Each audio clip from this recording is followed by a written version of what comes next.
All right, 99.9 Punk World Radio FM. You guys already know what time it is. And right here, we are actually joined by the legendary bass player of Asking Alexandria. We got Sam right here live on the radio and, of course, YouTube and Facebook as well. I got to say, how are you actually doing this far, Sam? Because I know right now you are actually in between tour stops. Yes, between tour stops, it was a long day today. Yeah, it's awesome. We're all pretty tired, but it's just getting to that point in the tour, where we're welcome for any days off. So today was supposed to be a day off, but we had some stuff with travel and like some of the buses and stuff. So we had a few chews today. So I just managed to get to my hotel right in time to do this. I was a bit anxious because there's not a lot of space to do stuff like this when you're on the road, like at the best of times, but we managed to get. I'm all good. We're good to go. So. And I got to say thank you for a little bit of your time here this evening because I actually totally, when I reached out to do the interview, I was talking with your publicist, and right when she said they're on tour, I was like, yes, they're on tour. Like, I don't know why. I happen to reach out to individuals like yourselves at probably the most worst times. It's all good, man. We've got plenty of time. Plenty of time. But also, I got to take you back to the amazing year of 2009, where you actually became the bass player of Asking Alexandria, where you actually filled in and took over for Joe Lancaster. I was wondering, what is the story behind that opportunity? And of course, like, what ultimately actually led you to becoming the main bass player for the band? Good question. So we've said in the past that we all knew each other from playing in local bands together. Myself and Danny were in a local band together when we were like 16 in York, from where we're from. And Cameron and James were in a band along with Joe Lancaster, actually. So the three of them were in a band together as well in York. And yeah, I was just doing my own thing, really. And Danny and Ben kind of met each other and started doing something. And then, like, I guess... I don't know, really. It was a bit weird. Like, it was just because I know Cameron through college and Danny through college and the band, and it just kind of was natural, really. Like, things weren't really working out with Joe, and it was really early on, so there was a lot to be kind of said to do what we did, and that's pretty much pick up your life and move to the side of the world. Like, a lot to ask, and we just I was really fortunate and lucky enough to be in a position where I could just dedicate my entire everything to it. And, given the opportunity, it was January 2009. I think I was actually told like December 2008, and it was just like the best thing ever because, I'd been following the guys in the very inception. I was actually playing guitar with Ben actually. I knew Ben and Danny before Cameron and James even joined the band because the band together, so we were all kind of hanging out anyway. So just when things kind of went their ways with Joe in the very beginning, I was the next call really, and I'd never played bass before, so it was a bit weird for me because I was playing guitar in a band with Danny, and I was like, yeah, screw it, fuck it, I'll do it. We'll give it a go. We'll go to America and try it out, and then it just kind of went from there. Really, we just I obviously knew Danny and Cameron already, and then got to know Ben really well, and James within a really short amount of time. You pretty much dropped in it when we came to Jersey. It was like we were living in a van together. You get to know people pretty quick.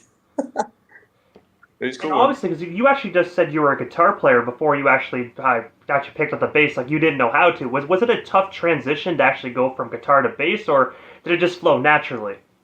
Well, I'm 17. I wasn't really probably playing guitar. I was just playing the music that I loved and playing in bands and, like a bit of punk, a bit of metal here and there. And so for me, it was just like, at first it was hard because I felt like I don't know, I was just a kid. So like when the opportunity came, it was more of just going out there and seeing what this was all about and making music. I wasn't really thinking too much about what it was I was doing, but I'm glad I had that mindset back then because a lot of people can be like, oh no, to go from guitar to bass and stuff. But like for me, it actually made me a better guitarist. I still play guitar all the time, I play piano, bass. I've been doing it for about 15 years playing bass now. So it's given me a way better understanding of music in general. But in the beginning, it was a huge change for sure. I had like imposter syndrome kicking in hard because I just stepped in and jumped in to do this, and then we did this record and it blew up, and it was like overnight I was like known as a bass player, but really in my own life, like we hadn't really been doing it very long. You know, it's not really like that now, but like back then, it was like seriously like. Do you actually still go back and just play guitar like just to practice on your own, or you just after all the fame and blowing up, do you actually just stick with the bass? No, I probably play more piano than anything, but I always have an acoustic guitar around. Play bass a lot. Not so much electric guitar, but more like acoustic guitar and piano, like softer stuff. Just and all and chord, just to lay down like kind of ideas and stuff. But that's again, I owe that to stepping in and playing bass, and it made me so much more of a versatile player in general. So yeah, I pick up guitar. I'm playing acoustic guitar on this tour for like doing our VIPs and radio stuff. I'll play acoustic with Cam and Danny on this run. It's been fun, nerve-wracking, but fun, And also as well, April 11th of 2011, you guys actually debuted on national television, where you actually went on the Jimmy Kimmel Live, where you guys performed not one but two songs, Someone, Somewhere, and Closure. Looking back on that day, what was it like actually performing for such a huge and nationally syndicated program? Because I don't know about out there in the UK where you're originally from, but down here in Canada, we actually have Jimmy Kimmel actually airing on our television stations as well. Right. I wasn't actually, but I mean, obviously, I wasn't fully aware of how crazy it was at the time, just because I hadn't been there too long, and I know. I guess so. I guess when we went over there, it was a bit of a whirlwind. It kind of got put on our lap like last minute, and we were on tour, I think, and we had to fly from wherever we were in America to LA to do this, and it was a bit of a whirlwind, and it caught up in the craziness of it. I didn't quite. It was just such it caught me off guard a little bit, just because it came around so quickly, and we did it, and it wasn't until after the fact that then I realized how much of a big deal it was. But everyone was really nice, really lovely, and. We went up there, and I think we were one of the heavier bands that they've had on the show. So, other than a few, I think Slipknot, but we played outside, and it felt like a real show instead of like a studio thing. I was really grateful that we were able to play the outside stage from that, because you get a proper crowd. And back then we needed that energy, because we were giving off that energy, closure. Jeez, crazy. And especially as well, Jimmy Kimmel, I know majority of his stuff is actually like closed in set, so it's really cool that you guys had the opportunity to do an outside stage, because like you said, you get a real crowd. You don't really have one of those hand-picked audiences. Totally, and there was a bunch of people there, man. It was crazy. Like I say, it was a whirlwind. Like we flew in, we were out that night and back on tour, and it was just like after the fact, we were just like kind of pinching ourselves, because like our phones were getting blown up by all of our American friends and family at the time, and I'm like, wow, it's really cool, but like, it wasn't, didn't realize until after the fact. It was really cool. And before we move off the topic of TV, you guys had the opportunity in 2012 to be featured on the Warriors show. I was wondering if you can actually just tell us the story behind that, and of course, like, what was it like just being able to work alongside the late great Ultimate Warrior? Very first thing was very respect to the Warrior, rest in peace, and what a legend. Grew up on, WrestleMania and that, so for me, it was kind of crazy. But again, around that time, a lot of the things that happened with next to zero kind of, like, it was kind of just thrown on us, and it was almost reality style, like really reality style. Like, we're ready to go on tour the next day. It's the last night at home. We got asked to come down to the studio, and we didn't know too much about what was going on, just that, there was something that Ash and Sumerian wanted to do, and we showed up, and I think it was close to being. It was like nearly Ben's birthday, and we rocked up, and he had a bottle of wine, and Danny had a bottle of wine. I was just a bit of deer in the headlights at the time, but yeah, I remember the intensity of it was pretty cool. Like, I mean that in the best way possible, because like I came in just a bit kind of, again, just blindsided by it, but like I was all about it. I like stuff like that, so and I look back on it now again, and it's just like to have that kind of something like with someone as legendary as that you looked up to as a kid. Like, I don't know, looking back on it, it's really cool to have that. I've still got the shorts. The Warrior shorts they gave us. It's like, it's cool. It's a positive thing, and some real advice that giving us back then when we were just off the rails, crazy. I look back at it and I see it as a positive thing. It was fun at the time and seemed like we were just these, I don't know if I can swear, but we were just these... we're uncensored, definitely. These fuckheads that just came in and thought they were everything, and just didn't give a fuck. He checked us, he put us in check. And I'm really grateful for it, for sure. It's cool. And before we move off the topic of the Warrior Show, the one thing I have to ask, man, because obviously I'm a huge wrestling fan myself. I've had the opportunity to, watch this show growing up myself. And the one thing I've always wondered, man, and I don't know if you can say it, I don't know if there's any contractual obligations, so I don't want to get you in any heat there, but is this show actually, 100% real, or was it, scripted? Okay, when we say action, he's going to start swearing at you, or was it just, go with the flow? Swear down, on hand on heart, on everything, I mean it. This thing was, we walked into this gym, he was already there, it was already set up, the cameras were already there, and we showed up, and we got straight into it. It was girls get out, he'd listen, it was just straight up, it just happened in real time. There was no prep for it, we didn't realize at all, and I think everyone was just feeling a bit is this, even we were just is this real? Is this real? But we got through it, and by the end of it, we were I guess it was real, because no one told us we were gonna, no one gave us any brief or anything. We just went and did it. It was raw. It was real for sure. And he complained about his fingernail. I think I remember now, yeah. No, it was really authentic. I genuinely mean it. When I look back at that video, at the time, he's screaming at you and stuff, but you look back at it and I'm just damn, he's just throwing some wisdom at you. And I don't know how long when did it air? Do you know when it aired? I'm going to ask you the question. I think it was, if I'm not mistaken, I know I have it written down in my notes here. I believe it was 2012. I don't know exactly when, but 2012. Dude, that's 11 years ago. I mean, that's crazy. It's wild. And also, as well, one of my favorite albums you guys created actually dropped August 6th of 2013, which was actually titled Death to Destiny, where I actually read you guys recorded this album in 7 different studios, including your tour bus. If you want to be technical, 8 different studios, including the bus.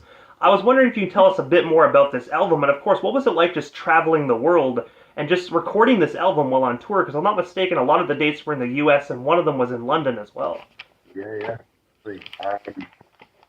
In the midst of the chaos of touring and how often and how frequently we toured, how many miles we put down on in a year, it was genuinely burning the candle at both ends. Really, it felt there was a lot. I feel like there was a lot of strain on that album creatively. I mean, look, after that, obviously Danny took a step away for a little bit and needed a break. So it felt like a bit of a pressure cooker of an album. In that whole time, there was obviously we had a great time with Joey, and I think David Bender on the album.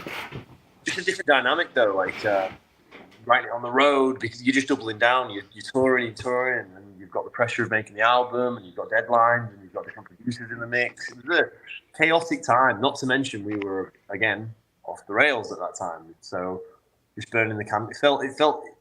I look back and it was just. It was organized chaos in a way because somehow it always, everything got done, but in the midst of such chaos, I don't know. The music, that's the thing. It just kind of brings me back. Each album to me is a little chapter in my life. Every album's different of ours, but when you go back to Death to Destiny and Reckless and Relentless, those are definitely probably some of the wildest times in my life. Looking back now. Which I think you can hear in the music, Definitely. It's cool, man. And also, as well, the one thing I have to ask, man, what actually went into your guys' tour bus studio? Because obviously this is 2013. I know it's only 10 years ago, but for the individuals that don't really know how technology is, 2013, we didn't even have a lot of the technology that we currently have today. So I gotta ask, what actually went into your guys' tour bus studio? Because that right there must have been a makeshift. Because its album sounded phenomenal. I don't know what aspects of it was created in the bus, but this was really a fine-tuned project. Well, on the road, I think the bus was really meant for getting the demos down, but that meant James we had a full drum kit in the back of the bus that was mounted to the floor. We created another floor on top of the bus floor that we bolted James's kit down to. We also had a complete ISO booth for Danny and his vocals. So it was like, and a control room too, and we had on the outboard gear that I couldn't even begin to tell you what it was because I'm not a tech guy or anything like that, but there was a lot of stuff back there. A lot of guitars and a full-on studio and a lot of drink, Just, we're on the road in the bus, so it was just this crazy. James would straight up be recording drums while we're driving down the road. Like, that's crazy. Insane. I'm not gonna lie, that's pretty killer, man. That's why I was wondering in my head, like, how are you guys gonna do the drums when you're going through like turns and curves, but it makes sense now. You guys bolted it right down. Difficulty, but like sometimes getting ideas down, you can't just map it on like a MIDI reel. You've got to feel it for drums, especially. So just to kind of, I don't know if it was him kind of getting it out of his head and seeing if it felt right. And that was the whole, I think well, it definitely is. That's why we did it, just because he's got that set up now actually at home. He has this whole kit at home where he's able to record straight in, which is more what we did on this record. It's a huge thing to be able to do that. And it's great to have all the, the perks of being able to type everything in, but like for feel and stuff, it's nice to have a kit to be able to write on as well as just record, And speaking of being on the road, you guys also had the opportunity to headline Van's Warped Tour. I was wondering, from what you actually can recall, what was it like actually just headlining that iconic festival? And of course, what is one of your most fondest Warped Tour memories? Because I've heard some stories that some crazy stuff happens at Warped Tour. Oh, we've had some crazy things happen at Warped Tour. I felt like we were always getting brought in the next morning to have to have the wrist slapped a little bit. But the first time we did was 2011 actually. Just fun memories. It's just like, without sounding too cliche, we met so many friends out there. We were all a bit younger, just having a great time. Summer, grilling, hanging out. The shows were insane. We had a lot of vendors out there that we met and just became friends with, and we're doing cool things and then getting in trouble for it. Like, I think we had like this one company, and I hate myself for not being able to remember the name. I think it was Planet Waves or something, but they had longboards, and we put a longboard in the middle of the crowd and parted the crowd. And right before we played, we were like, all right, cool, like split the crowd. Someone put one of these decks in the middle, so it was just a free-for-all wall of death to get this skateboard. I just remember us getting in so much cheap. But no one got too badly hurt. It was really fun. But yeah, dude, Warped Tour is amazing. Like, you earn your stripes out there. You figure it out. You learn from others. You do the whole, there's the whole Warped Tour thing. You never know when you're going to play each day, so you keep you on your toes for that. But everyone's still raging and partying every day, every night, not knowing if it's going to be a 10 a.m. show or like a 3 p.m. show. You never know. But I don't know. I loved it. Absolutely loved it. I've heard from other bands as well that Warped Tour has a very unique smell to it as well, especially first thing in the morning with all like the heat and the piss and all that other fun stuff. Yeah, I don't know, man. Like the whole like porta potty thing, like it's not the pretty side of Warped Tour at all. But yeah, there does come a certain smell with Warped Tour for sure. But also as well, you guys are also currently signed to Better Noise Entertainment, formerly known to the music industry as 11-7 Music. I was wondering, how did you guys actually get discovered by them? And of course, what is it like just being a part of their amazing roster today? Because they have amazing bands like you guys, and of course, Five Finger Death Punch, and so many other amazing acts. Yeah. Just honestly, I would kind of latter on those talks really when initially I think it was something that Ben was speaking to Alan Kovac, and we were all introduced, and it just seemed right at the time. It was a really weird time. If you remember, like back when we signed, like we're still coming out of COVID, so it was a really weird time in the industry anyway. So we were in a super creative space because we'd been kind of, like touring's been taken away, travel's been taken away, like we couldn't see each other. So we just it worked out really well. See What's on the Inside, the album that we recorded, the first album with Better Noise. That was us going away and just shutting ourselves. So I was really grateful to be able to do that through Better Noise as well.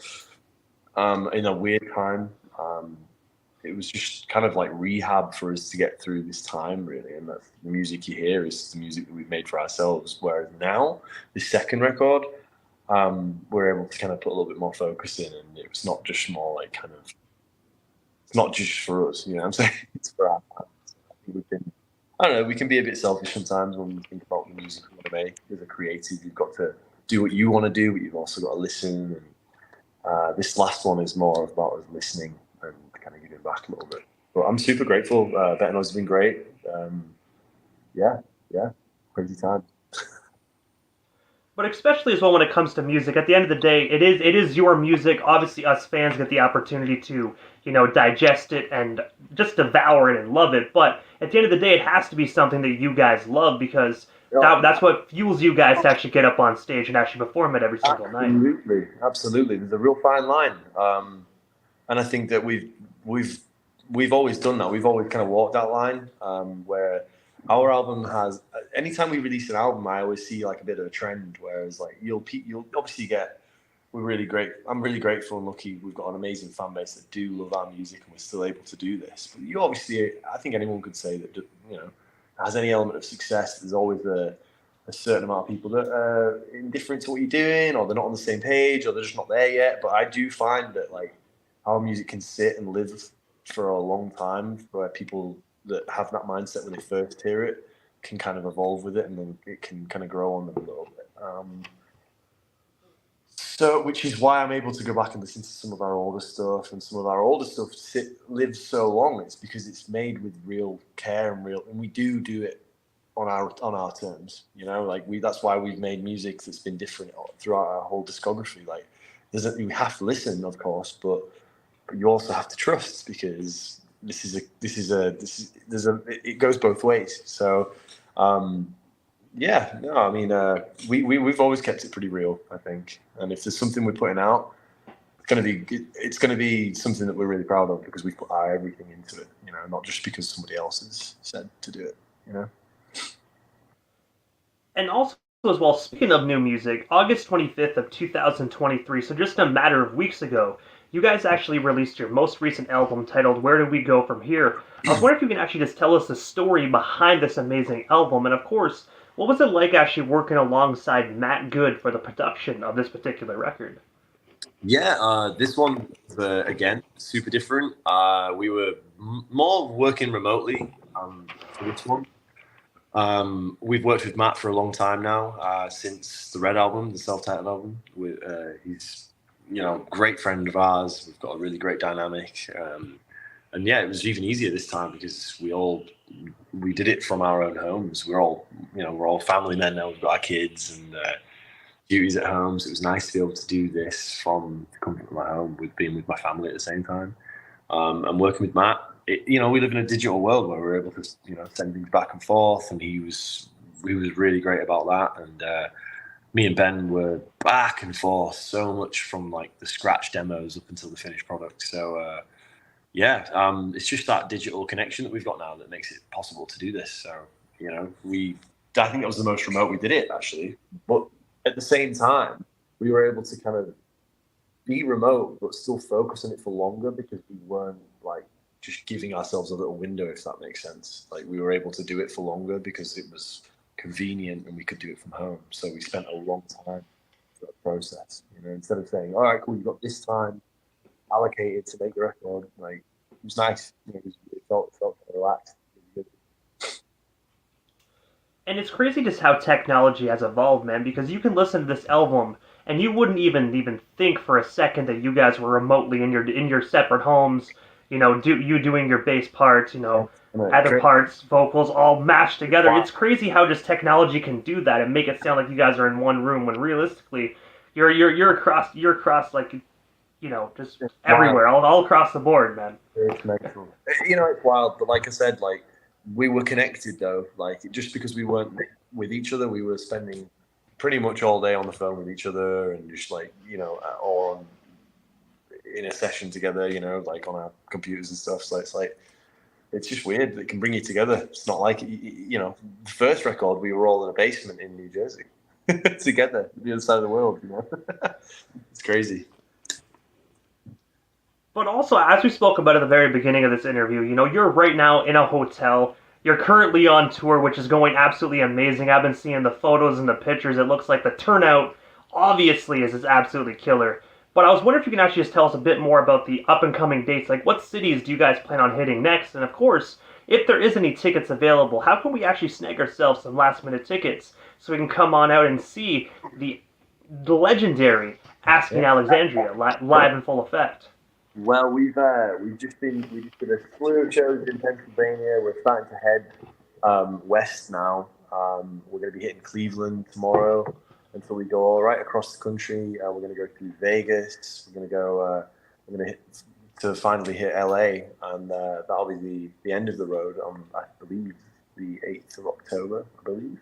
But yeah, if you want to grab tickets to come out to the show, it's been so fun. We've been playing like some more older stuff mixed in with the new stuff. It's a really heavy set and really energetic, and each night has just been we've been coming off like giddy, because the shows have been so good, and the response has been we've just been having such a good time with fans, and it just feels like everyone, including ourselves, leaves the show in such a high. So if you did want to come get tickets to see that and be a part of that, you can come down to go over to askalexandria.com. And you can find tickets there, and we're about halfway now, so plenty of shows left. And I have to ask, what is next for yourself, Sam? Like, obviously, I know like we spoke about, you're on tour. The brand new album came out August 25th, but is there anything we happen to miss during this evening's interview? Like anything else you do still want to talk about, touch on, or promote? Was to got you here live on the Canadian airwaves? Honestly, just if you haven't heard the record, Where Do We Go From Here? Like you said, came out August 25th. If you've not had a chance to check it out, I think there's something on there for everybody, old and new fans. There's some heavy stuff. There's some things that you've not heard Danny do in a while, and you've not heard James do in a while. So it feels a bit full circle. So if you've not had a chance to check it out, go and check it out. And if you're in the vicinity or you want to come see us after hearing it, we're playing some new stuff on the road too. So come on out to the show. That's what it's all about, right? And I also saw on your guys' website that you are even offering VIP tickets as well. I don't know if that includes meet and greet, but if there is VIPs available, definitely snag yourselves a VIP experience as well. Dude, hey, you're way better than me at this. You're doing way better than me. I should have said that. Yeah, we're doing some acoustic performances. There's 3 songs in the meet and greet. We do acoustic. I'm playing acoustic guitar. We can take pictures. We can hang out. Do some Q&A. So if there's any questions you want to ask us, we'll all be there, full band. It's been great fun. We've been doing it every day on this tour, and we've had a good laugh, getting to meet fans, and having a bit of a sing too. And also, before we actually part ways this evening, Sam, obviously I know how to follow you on social media, but for the individuals that aren't that social media savvy, how do they go about following not only yourself, but of course the rest of the band as well across all social media platforms? Yeah, myself, well, I'm on Instagram, official Sam Bettley, Samuel Bettley on Twitter. But the band is just Asking Alexandria. You can find us on Instagram, Twitter, Spotify. Just type in Ask Alexandria. You'll find us everywhere. And I gotta say, first and foremost, Sam, thank you so much for giving not only myself, but the radio station airways a bit of your time, man. Honestly, I've been such a huge fan of yours for a long time, man. So being able to converse with you for these past 30 minutes and just talk about your career and history and all the new stuff that's currently going on, man, is such an honor, man. Thank you for making music that I had the opportunity to enjoy, and also millions of individuals worldwide as well. I really appreciate you, man. Thank you as well for taking your time. So, and asking awesome questions. It's nice to actually sit down and chat. Appreciate it. Hey, you're most certainly welcome, Sam. And definitely as well, safe travels on the rest of the tour, and I hope the rest of the tour goes smoothly, just as the other half has been so far. I appreciate it, man. Thank you so much. It's been great. You're most certainly welcome, Sam. Definitely have yourself a wonderful night. Thanks a lot. You too.